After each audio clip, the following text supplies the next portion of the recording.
Māsliņica ir senā slāvu tradīcija, kur tiek līksmi aizvadīta augstā un garā ziema un sagaidīts ilgi gaidītais pavasaris. Tā ir pareizticīgo svināmā diena, kur svin 7 dienas pirms lielā gavēņa.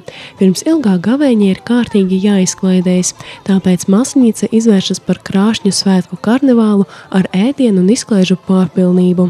Tāpat šajā laikā cilvēki meklē izlīgumu ar saviem tuviniekiem, piedod aizvainojumus un lūdz piedošanu.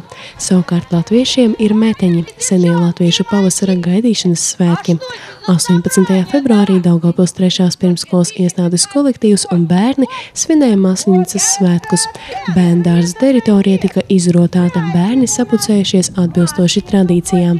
Tika dziedātas dziesmas, spēlētas rotaļas un, protams, svētkos tika ēsts galvenais šīs nedēļas ēdiens – pankūkas.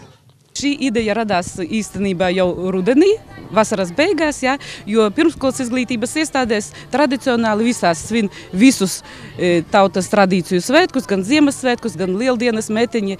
Arī mēs iestādē iepazīstinām bērnus ar visiem šiem svētkiem.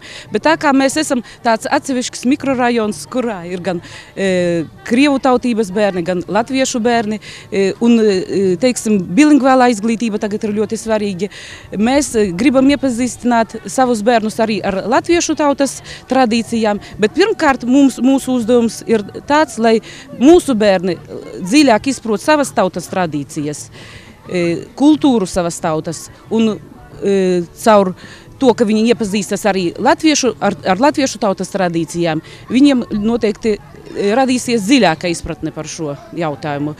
3. bērndārza audzēkņi ir uzsākuši sadarbību ar turpat blakus esošo 7. pirmsskolas iestādi. Turpmāk viņi plāno kopīgus pasākumus un ciemoties blakus bērndārzos. 17. februārī Krievu bērndārza vecākā grupa viesojas 7. bērndārzā, kur iepazinās ar meteņu svinēšanas tradīcijām, galvenajiem tradicionālajiem ēdieniem, pīrādziņiem, pēlēkajiem zirņiem un cūkas ausi. Savukārt šodien latviešu bērndārs viesojās pie 3. pirmsskolas iestādes bērniem, kur viņi bija iesaistīti kopīgās spēlēs, teātra uzvedumā, dziesmu dziedāšanā un, protams, cienājās ar svētku cienestiem. Visi bērni bija sajūsmā par kopīgo pasākumu. Kas jums šodienas pasākumā patika šeit? Kad mēs metam uz raganas sniega pikas. Kad sadedzināja pašu Māsliņicas lēli, jums tas patika? Jā. Jācer, ka bērni būs padzinuši augsto ziemu un jau pavisam drīz iestāsies pavasaris. Atdzīvosies daba, čivinās putni, ziedēs sniegpulstenīši un mūs lutinās saules siltums.